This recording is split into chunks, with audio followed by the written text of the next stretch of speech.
Bonjour à tous, j'espère que vous avez passé de bonnes fêtes de fin d'année. Aujourd'hui, je vous propose qu'on analyse ensemble 3 scènes mythiques du film Memory of Murder du réalisateur Bong Joon-ho, sorti en 2003.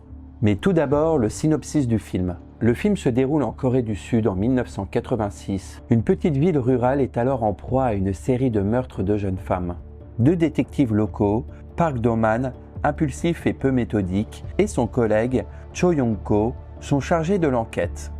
Ils utilisent des méthodes d'investigation rudimentaires, parfois violents et sans réel succès. Leur approche est mise en contraste avec celle de So Tae-yeon, un détective venu de Séoul, beaucoup plus rationnel et réfléchi.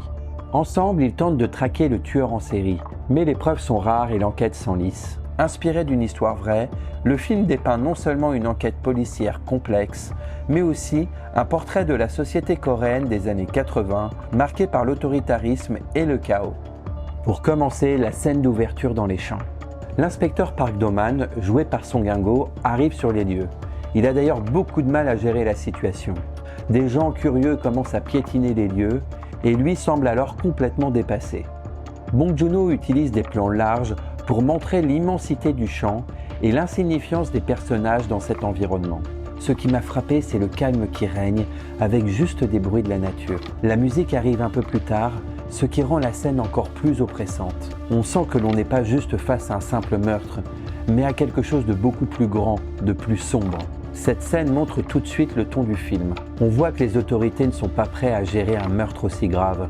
Mais elle montre aussi un contraste troublant entre la beauté de la campagne coréenne et l'horreur de la violence humaine.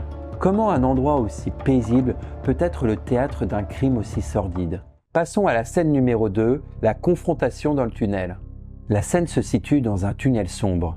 Les 2 inspecteurs, Park Do-man et So Tae-yeon, poursuivent un suspect qu'ils considèrent comme le coupable idéal. La confrontation culmine en une violente altercation. Le tunnel est ici un symbole fort, représentant l'obscurité de l'enquête et l'impasse dans laquelle se trouvent les inspecteurs. Visuellement, Bong Joon-ho exploite les jeux de lumière et d'ombre pour accentuer la tension. Le déséquilibre des inspecteurs est palpable. So, qui était jusque-là d'ailleurs toujours calme et posé, perd totalement le contrôle. Quand il pointe son arme vers le suspect, on voit que toute sa logique et sa patience ont volé en éclats. Park essaye de l'arrêter, mais on sent que lui aussi est au bout du rouleau.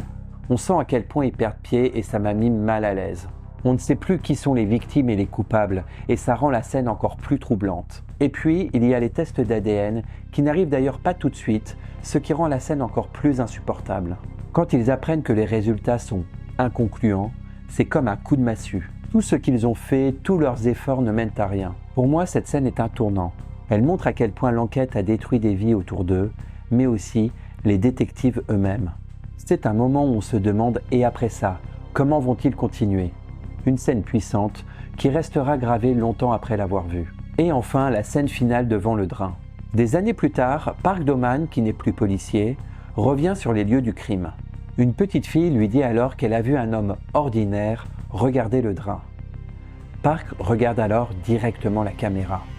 Cette scène est magistralement construite. Le retour de l'épicentre des meurtres, associé à un cadrage plus intime, contraste fortement avec l'immensité des plans d'ouverture. Le regard direct de Song Kang-ho face à la caméra interpelle. Il semble chercher le tueur parmi nous les spectateurs, ou même nous questionner sur notre complicité passive. C'est comme si Bong Joon-ho nous disait « Et toi, qu'est-ce que t'en penses? Qui est le coupable ?» Il n'y a pas de réponse claire, juste une idée que le mal peut se cacher partout, même dans les endroits les plus banals. C'est l'une des meilleures fins que j'ai jamais vues. Elle résume parfaitement l'impuissance et la frustration que l'on ressent tout au long du film. Ces 3 scènes, chacune à leur manière, capturent la quintessence de Memory of Murder. Elles sont à la fois puissantes, troublantes et délibérément ouvertes à l'interprétation, rendant ce film inoubliable. J'aimerais également vous raconter l'histoire derrière les coups de pied qu'on retrouve fréquemment dans le film. En fait, ces coups de pied volants ne sont pas là par hasard, ils s'inspirent directement de la réalité. Bong Joon-ho s'est basé sur des récits réels d'enquêtes policières de l'époque, dans la Corée des années 80. Les méthodes policières étaient souvent brutales et parfois complètement absurdes. Le détective Cho, avec ses coups de pied dignes d'un lutteur ou d'un acrobate, est une caricature de la violence policière, à la fois terrifiante et ridicule. Et pourtant, ces scènes ne sont pas là pour faire rire ou pour choquer. À travers ces coups de pied, il critique à la fois l'institution, la culture de la violence et l'incapacité des policiers à faire face à un mal qu'ils ne comprennent pas. Ce qui rend les scènes si puissantes, c'est qu'elles ne sont pas exagérées. Elles sont inspirées d'une vérité historique, mais il en a fait un symbole, un rappel de l'échec total du système face à la monstruosité des crimes. Donc derrière le comique apparent, il y a une critique sociale très forte. Voilà, j'espère que cette vidéo vous a plu. N'hésitez pas à me dire en commentaire si vous avez aimé ce film et n'oubliez pas de liker, partager et de vous abonner à la chaîne si ce n'est pas déjà fait pour plus de contenu sur le cinéma coréen. Moi en tout cas, je vous dis à très bientôt pour une prochaine vidéo et comme ça, Amida.